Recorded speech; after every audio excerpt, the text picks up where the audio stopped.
I'll be covering MLOps for GenAI. So this is going to be a very slightly different topic, or I'm going to go very off topic. Uday covered Jackson Beam, which is very much on the accelerator and core. So this is going to be more about the challenges that typically internally we face when teams are looking to adapt Gemini for their product specific use cases. So that's going to be the talk. So it'll be mostly about the landscape that we have here. Briefly, before we start, briefly about me, I'm currently a product lead at Google. I'm responsible for building ML platform and tools for Googlers. So think about like teams like YouTube, Search, Waymo, Photos. So these teams have different use cases for ML, and they build and deploy models in production. And I'm part of the team that is responsible for building tools for these teams. And prior to Google, I worked at Meta, Databricks, and Netflix, primarily in the capacity of building big data and AI platforms. So that's been my bread and butter for the last decade.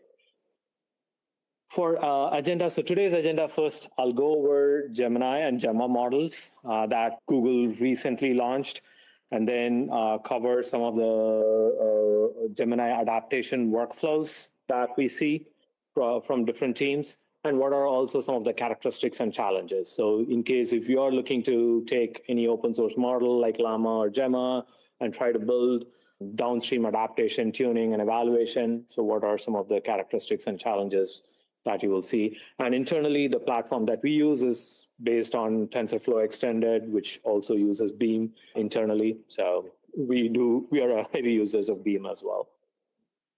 So just to begin, on Gemini 1.0 was our first class of like Gemini series of model that was released last year. So we released Gemini 1.0 primarily to have multimodal support, because like until then there were no models that natively understood audio, video, and text and produced outputs.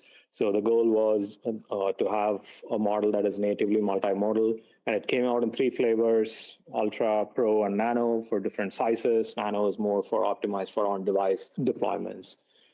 So following Gemini 1.0, Gemini 1.5 was released in February, and the goal for Gemini 1.5 was to push the context window. So until then, there were the context windows were, I think, around 64K or something. And a lot of pre-processing has to be done in order to get results from the model. So Gemini 1.5 was primarily aimed at increasing that context window. So we released it with a 10 million plus token with 1 million cap initially. So that means like 1 hour of video, 11 hours of audio, and like 700,000 words of text that can go into the model in one shot. So like you can send plenty of PDFs and audio files in one shot to get more results from the large model. So following Gemini 1.5, so later in May, we announced some upgrades to 1.5. So the 2 key ones are Gemini 1.5 Flash. So this is a much faster and smaller model, which is optimized for quality cost ratio. Specifically, if there are tasks where you're looking for quick response from the model and you're not really worried about very elaborate or answers, so Gemini 1.5 Flash could be a great option for the good balance between quality and cost. And also Gemini 1.5 Pro was released, which is extending the context window to 2 million tokens as input. So more audio, video, and text files to the model. On the open source side, so we also started releasing an open source class of models under the name Gemma. So primarily it's for the research community. If you're interested in like building on open architectures, open model architectures, and adapting it for your use cases. So there is a Gemma series. First, we started with Gemma 1.0 in February, it came in 2 different flavors. One was a 7 billion parameter model. The other one was 2 billion. 2 billion is more optimized for CPU and on-device, and 7 billion is more for the accelerators, which is TPU, GPU-based deployments. Following Gemma 1.0, we released Gemma 2.0. This was, I think, in summer, May, June timeframe. So it was a slightly larger model with 27 billion parameters. And at that time, I say at that time because now things have changed. In the leaderboard, Gemma 2 was jumped to the top open source model. And you can see there, like most of the open source model catching up with the closed one. So that's good for the community as well. And of course, now in 3 months, things would have changed. With every week, this leaderboard keeps changing. I haven't yet updated my slides. So in terms of, how's AI at Google looks like, right? So there are different product groups like where GenAI is being used. Like, for example, YouTube. YouTube teams use it for making content creators to produce more content, more generative AI powered content. For photos, there is a feature we announced like Ask Photos, where you can ask a question to photos and then it can leverage generative AI to give more insightful information about your photos. Or say Gmail, help you write emails easily. So there are a lot of different use cases. So and I partner with some of these teams in how they adapt Gemini for their tuning use cases. And if you look at traditional ML workflows, how they look like, so this is most of us are like very familiar with, and this is true, I think, internally and as well, externally as well, which is there is product experiences which generate logs. It could be views or clicks. They're raw logs. Typically, they get sessionized, and then features are built, and then training produces model, and then we run evaluation or validate those model and deploy them. And Beam plays a key role in many parts of this ML lifecycle, as you all know. With GenAI, that development workflow is kind of changing, I'd say, significantly internally, because no more model builders are starting from scratch in building models. They are starting from a foundation model. So the workflow that you see here is more on the researcher side. So for example, this is how a Google DeepMind researcher workflow looks like, where they do pre-training data, they do data preparation and compliance filtering, and then they do mixture tuning, run ablation tests, and then run auto evaluation, which could be based on auto evaluation or human in the loop based on evaluation. And then they finally produce a foundation model. And this doesn't stop there, because that's only part of the puzzle, because the foundation model is produced. But then how can both internal users as well as like even external users, like enterprises, can leverage this foundation model, right? So, and there, the first step is obviously like prompt engineering. First, everybody starts playing around with this model for their specific use cases. It could be chatbots for customer support or for any other creating any creative campaigns. So there are a lot of different use cases for which teams start playing with prompt engineering for their use cases.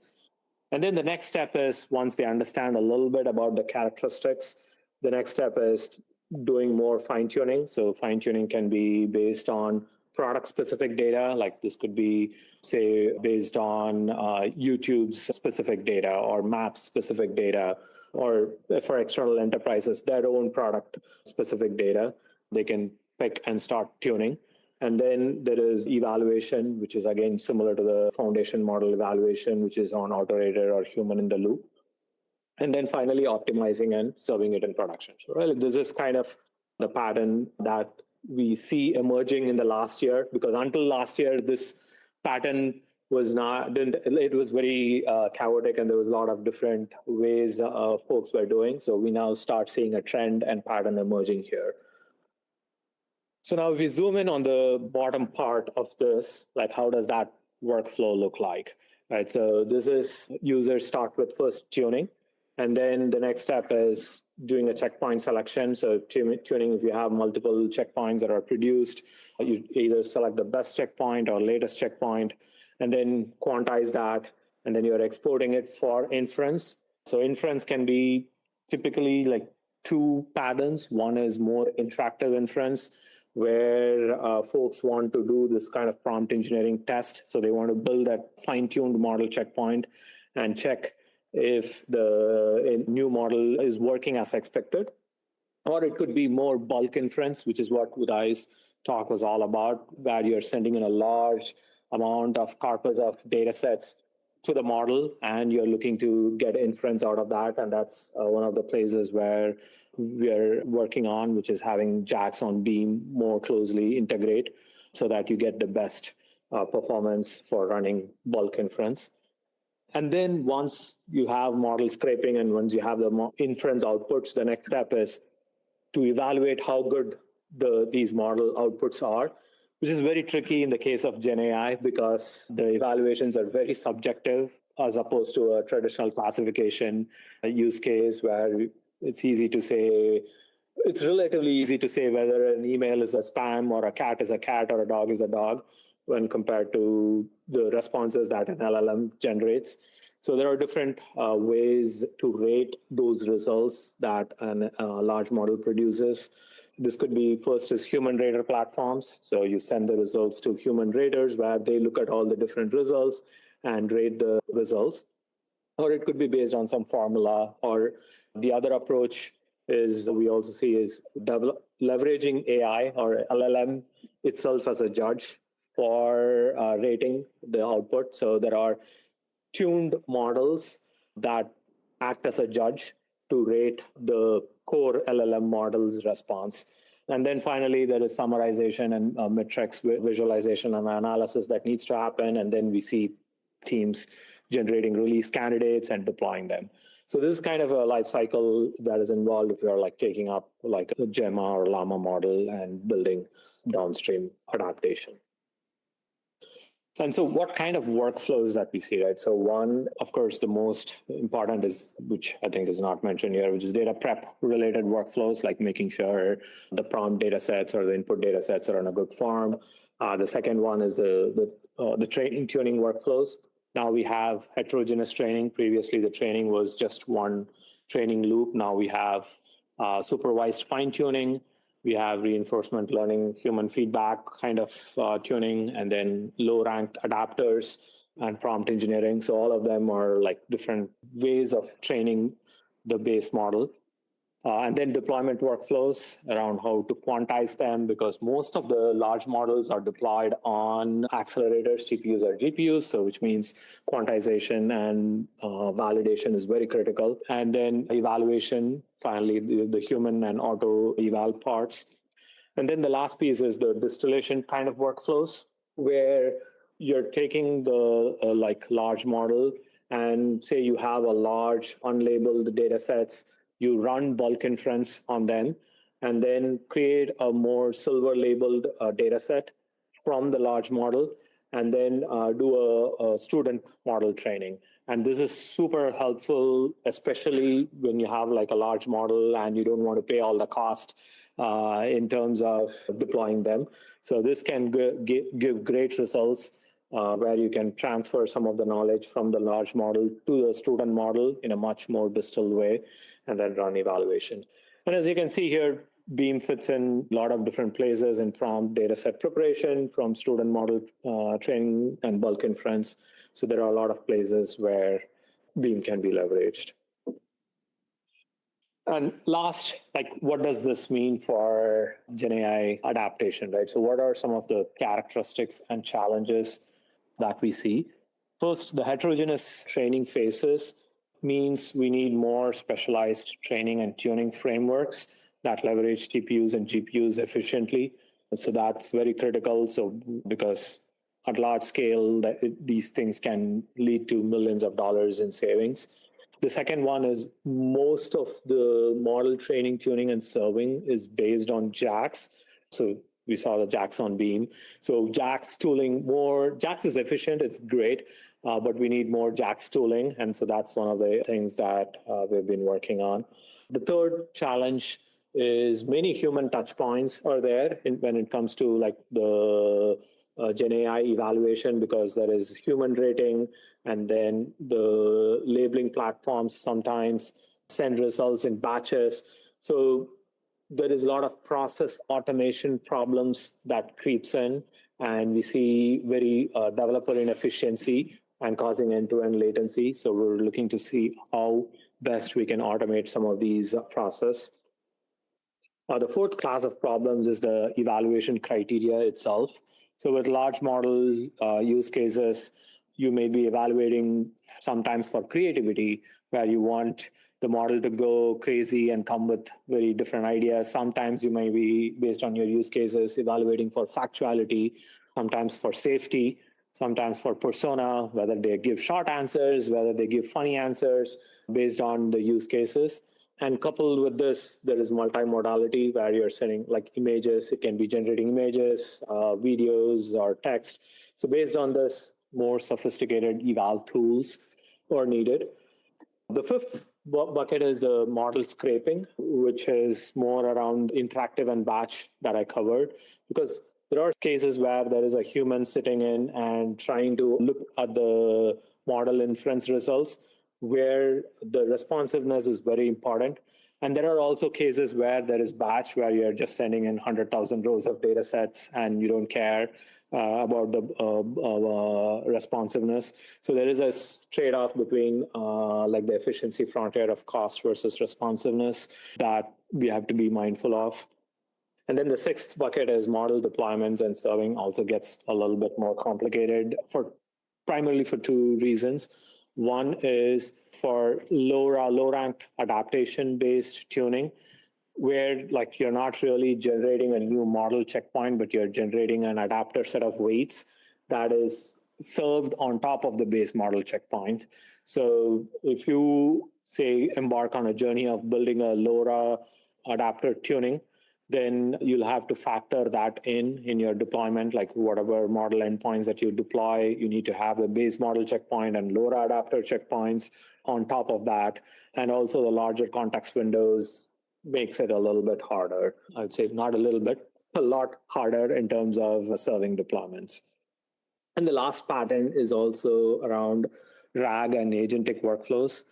Because when doing inference, typically it's not just a model inference. You're typically talking to a vector database to ground the model with some results, or the model is doing some planning where it has a series of steps. It creates a plan where it says, I'm going to first call this tool. Example use case would be, what should I be wearing to San Francisco today? So the model needs to understand that I need to look at the weather service, I need to look at other factors, and then it creates a planner. So it's essentially like, in a way, a workflow. And how can we have more control for the developers to adapt these agentic workflows for their use cases, right? So that also means what frameworks are framework level functionalities that we need to add to make it easier.